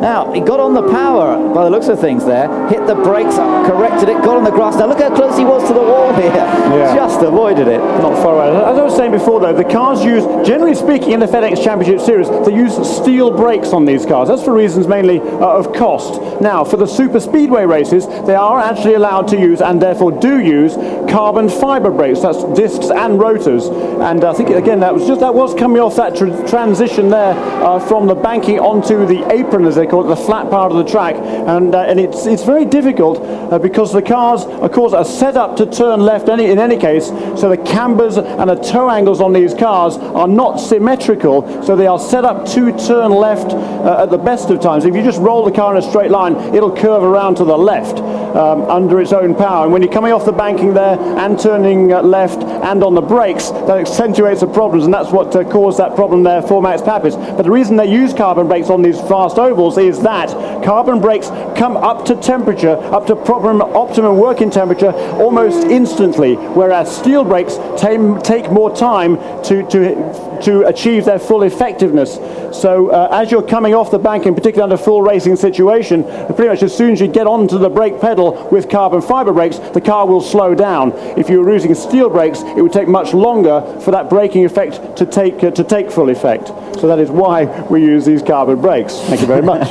Well, your turn, Ben. Thank you very much, Jeremy. Well, now we know the full story indeed, as Paul Tracy continues to lead the cars behind the pace car. 118 laps now completed, still 132 to go, still a long way to go in this event, as Jimmy Vasser and Juan Montoya stay in the battle. There's PJ Jones. He's been in the pits for a new nose cone. He's back into the pit lane again. Now, I don't know whether there's more work required or whether there was still more trouble. Apparently he made contact with Tony Kanaan in that last round of stops, so they sent him back out. They've now got it up on the jacks again, and they are, I think, just finishing off locating that front nose cone. They perhaps didn't get a chance to bolt it all on before the cars came around, and they want to try and stay on the lap they're on. Didn't see that incident, but I wonder whether it was a result of Max spinning away down to the inside there. Nobody else, a sort of concertina effect back down the pack, and those two caught a little bit unawares, and PJ perhaps just running lightly into the back of Tony Kanaan's car and doing some damage to the nose of that car.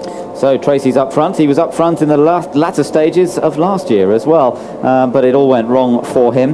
Now, just to remind you, if you didn't join us in the early part of this race, we saw a horrific accident to Greg Moore. He crashed coming out of turn number 2. Now, we do believe that we are going to hear some more news from the medical representatives here of CART in a few moments' time. The accident occurred early stages of this race. He was on his own. He lost control of the car. The car slammed across the grass, dug in, rolled over, hit the concrete wall on the inside. He was taken off by helicopter to the nearest hospital, the Loma Linda University Medical Center, and we are hoping to hear a little bit more news in a few moments' time as to Greg Moore's condition. So we will let you know as soon as we're ready to hear that news. Meanwhile, the drivers, of course, continuing in this race, this $1 million race, $1 million on the line for the race winner here today. Paul Tracy is that man up front, but Jimmy Vasser, the winner of it last year, second place at the moment. Juan Montoya in third position and doing everything to try and wrap up this title. Now we, I think, are seeing just the one finger sign as we go around this time. That'll mean one more lap until they go green. I think pace car staying out this time and one finger this time. So yes, just over a lap before we get this race underway. Looking at the packed grandstands there and the new hospitality boxes. Our commentary box actually in part of that huge area of hospitality boxes mounted on top of the grandstand, giving us a pretty spectacular view around the entire 2-mile oval. And of the San Gabriel Mountains immediately to our left and the San Bernardino Mountains to the right. Another geography lesson there, but very spectacular scenery here at the eastern end of the Los Angeles Basin here. We're probably about 70 miles from the coastline in actual fact, but pretty when the weather is like this, it really is a fantastic sight. It is a gorgeous sight, beautiful weather conditions here today, and it is really ideal conditions for today's race. Let's just concentrate as they begin to gather the cars up together again, because we will see green flag this time around, and Tracy it is who leads them up the back stretch, just weaving around a little bit, get a little bit more heat into those tyres. Behind him, of course, it's Jimmy Vasser, then it's Juan Montoya, and behind him, Adrian Fernandez, Maurizio Guterman, Christian Fittipaldi, and Max Papis. 8 cars on the lead lap as we get ready for the restart. So here we go then, Paul Tracy really beginning to put the hammer down now, build up the speed, accelerating off turns 3 and 4, using all of that 850 horsepower to whisk him down across the start-finish line. Montoya has a fantastic jump. He flies past Jimmy Vasser. Can he make a move also on Paul Tracy? Nearly. He tries to get down the inside of Paul Tracy, and Montoya battling for the lead once again here as they set off with 121 laps in the books, and Tracy keeping an eye on his mirrors, knowing that Montoya is in behind him. Down goes Montoya to the inside into turn 3. A clean pass, no problem at all, as he picked up the slipstream. But now we may see Tracy come back at him. Meanwhile, watch Guterman. Guterman is up into 3rd place, and look at the speed he's going at. Maurizio Guterman now picks up the tow from Paul Tracy. Guterman moving to the outside in the Pac West car. Can't quite get enough momentum there to overtake Tracy for 2nd. But Guterman also making an excellent restart. Vasser the slow one, because he's been passed by both Guterman and Christian Fittipaldi. Wow. All sorts of shuffling in the order there. And as you say, Maurizio Guterman absolutely flying. He has this weekend confirmed he will be back with the Pac West team in 2000. That'll be his 5th year with this team. And Bruce McCaw, he held a huge party last night, the world party, with the Pac West and Mercedes-Benz to watch the Formula 1 race live from Suzuka. There's a huge amount of people. It was great fun. And Bruce McCaw did announce then that Guterman will be back with this team. And he did say that Guterman is really very much a cornerstone of this team. A very likeable man and a very good driver indeed. And he's showing it again this afternoon. He is, yes. Back on the pace. Good to see that. The Pac West team has had an up and down season this year. Of course, Blundell was out of action for quite a long while as a result of a testing accident. Moreno did a good job standing in for him, but they really haven't got back to the heady heights of 1997 when they took several victories that year. And of course, Guterman took his one and only victory that year at the Vancouver race. Pole position here at Fontana that season, the fastest ever lap on a closed racetrack at over 240 miles an hour average. Well, today they're still going pretty quickly. And now look at Guterman under attack from Christian Fittipaldi. Fittipaldi diving down the inside there, using Ford power to get past Guterman's Mercedes-powered Reynard. And the pace right now, 32.4 last time around. That's not nearly as quick as they were going earlier on. That's about 224 miles an hour. So nothing like the pace that Michael Andretti was setting earlier in this race. Of course, that pace really didn't do Michael much good. He's now out of the running altogether. And up at the front, as you see there, is Juan Montoya. Right behind him, Paul Tracy. And in 3rd place there is Christian Fittipaldi. And did you see down on the inside was Max Papis? Yes, Papis, the man who was leading before that last round of pit stops when he nearly crashed coming into the pit lane. Papis was on a charge there, trying to get past Jimmy Vasser. Looked as though he picked up a slipstream. We'll check that in a second, as Fittipaldi now going for 2nd place. Christian Fittipaldi moving into 2nd place ahead of Paul Tracy. So now the order has completely changed around. Montoya leads, Christian Fittipaldi in 2nd place, Paul Tracy back to 3rd. 4th place for Guterman, 5th now for Max Papis. Jimmy Vasser is back into 6th place, and Alonso Jr. still not far away. And Adrian Fernandez in 8th place at the back of the tail end of the lead lap. He's actually fallen back a little bit. He was running 4th at the restart, fallen now to 8th. Gilles de Ferran, the best of those, 1 lap down in 9th place. And who is in 10th place then? Dario Franchitti, that's right. But he is still got a lot of work to do here this afternoon. He is a lap down, but every chance. Still some 123 laps to go. We've just gone over the half distance point now, and we seem to have seen so much already in this race. Well, we've got that amount still to go here with Montoya up front. Reliability in a 500-mile race, absolutely crucial. But I don't think there's been a team that's been responsible for more reliable cars over the last 3 or 4 years than Team Target Chip Ganassi Racing. They have the most incredible finishing record generally, and we'll just have to see whether that finishing record holds up here today with Montoya up front, Vasser running in 6th position, as Fittipaldi is now beginning to really apply the pressure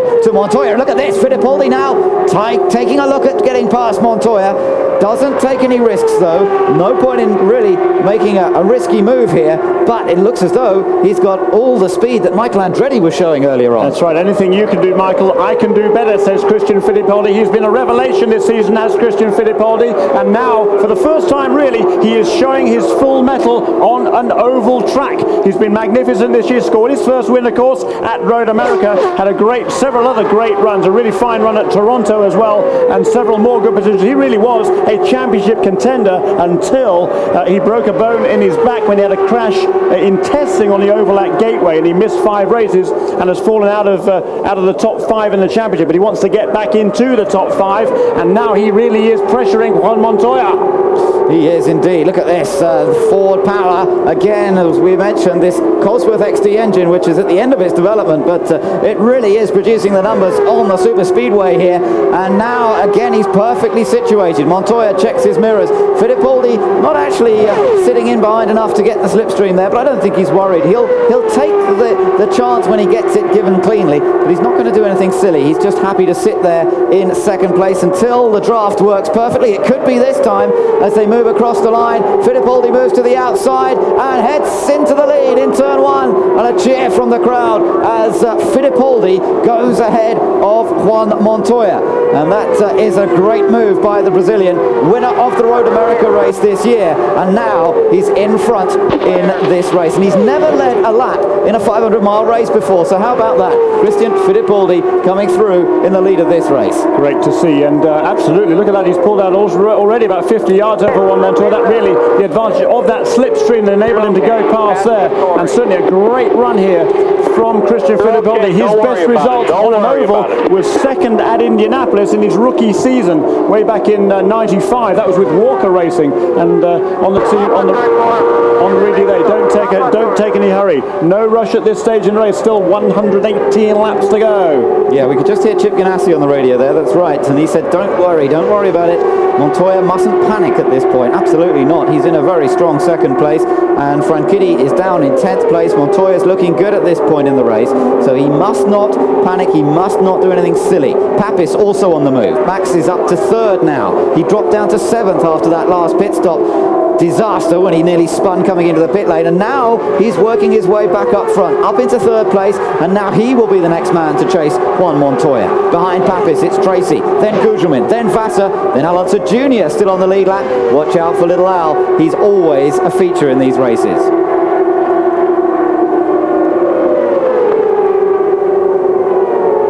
And back up front, Christian Fittipaldi just beginning to pull away a little bit from Juan Montoya. And Franchitti coming into the pits now then. Franchitti into the pits. Is this a scheduled stop? Yes. I think it is. Yeah, I was actually just going to say that he will be due for a pit stop very, very soon. Now, the gamble did not pay off on this occasion. And now, how much time will he lose? Look at him. It looks oh so slow at 50 miles an hour down the pit lane. He has to go all the way down. His crew, the last crew on pit lane, right by pit out.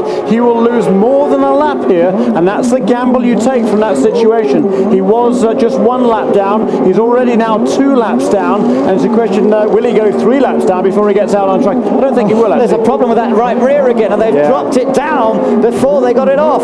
So this crew really has not got it together here today. It's all going wrong for them, and the disappointment, the frustration of what's going on here for Dario Franchitti, for that crew which has been so strong this year. They've been so consistent all season long, and now when it counts, it's just slipping away from them. But don't forget, if Montoya for any reason doesn't finish this race, Franchitti will still be champion, and there's still 114 laps to go. Yeah, here comes Dario Franchitti. Now look at the top of the screen. There is Christian Fittipaldi right behind Mark Blundell. So Dario Franchitti has sort of almost a full straightaway lead over Christian Fittipaldi. Lead, I use in inverted commas, but he is not yet up to speed. Now, how quickly can Franchitti get up to speed? Can he maintain that position? At the moment, he is just 2 laps down. Does not want to go any more than that.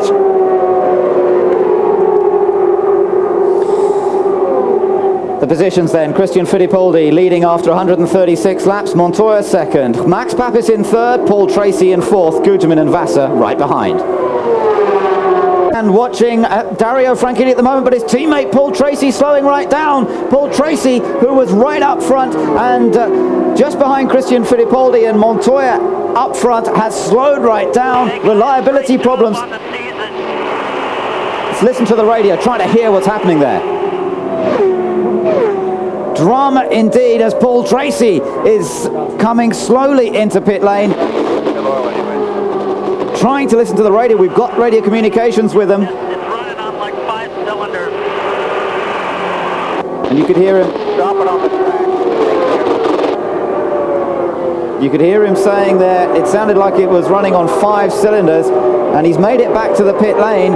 They wondered if he might stop out on track, but he has made it back to pit lane, so it isn't full course caution. It is still green flag racing here, and up there you can see Dario Franchitti is in danger of going another lap down because he's got Christian Fittipaldi right behind him. Right behind him, and going into turn 1, Christian Fittipaldi made a move to pass Franchitti. Franchitti held him off, but how much longer can he hold him off? He really doesn't even, he can't go 3 laps down. He must be able to, he has to keep this lap somehow.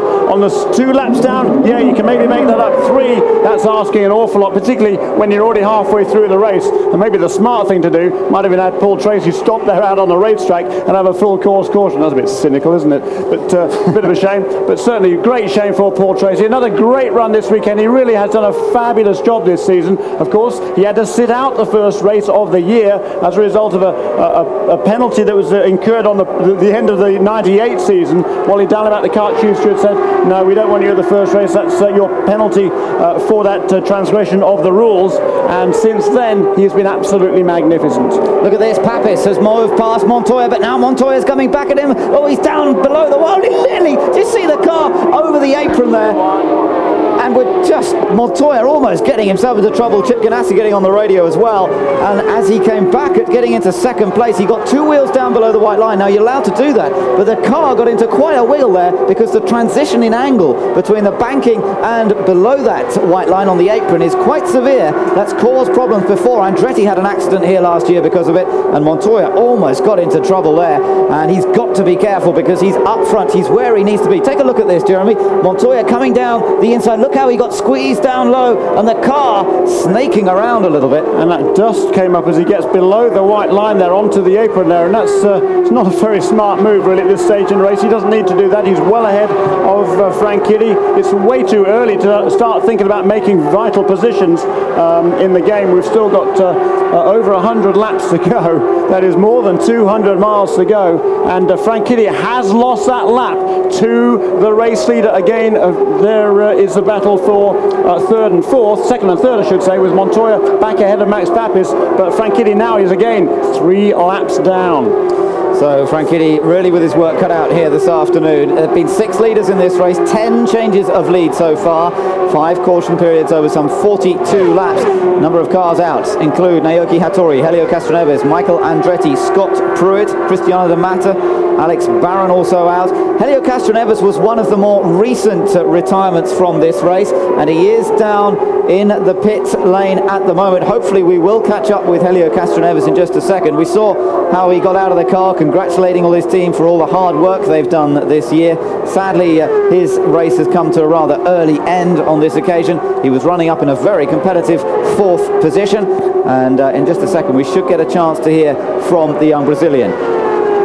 Let's go down to the pit lane now and hear, I think, from Helio Castroneves at the Hogan pit. Spectacular so many times this season. The motor puts you out. Helio, it had to be kind of a warm moment because it's your last drive for Hogan, and Carl Hogan stood on the scoring stand and the entire team gave you a standing ovation as you climbed from the car. I told everybody when you got here to do the best race of their life, and I was doing my best race of my life, so we show everybody that we're capable to do well. We show everybody that we are a great team. Unfortunately, things doesn't turn out the right way, but well, that's what I was looking for. Do a great race for the last time for this team, and look for what's going to happen next year. And we look forward to wherever you're going to be driving next year. I even heard Derek Walker's name in the mix as of last night. Might that be accurate?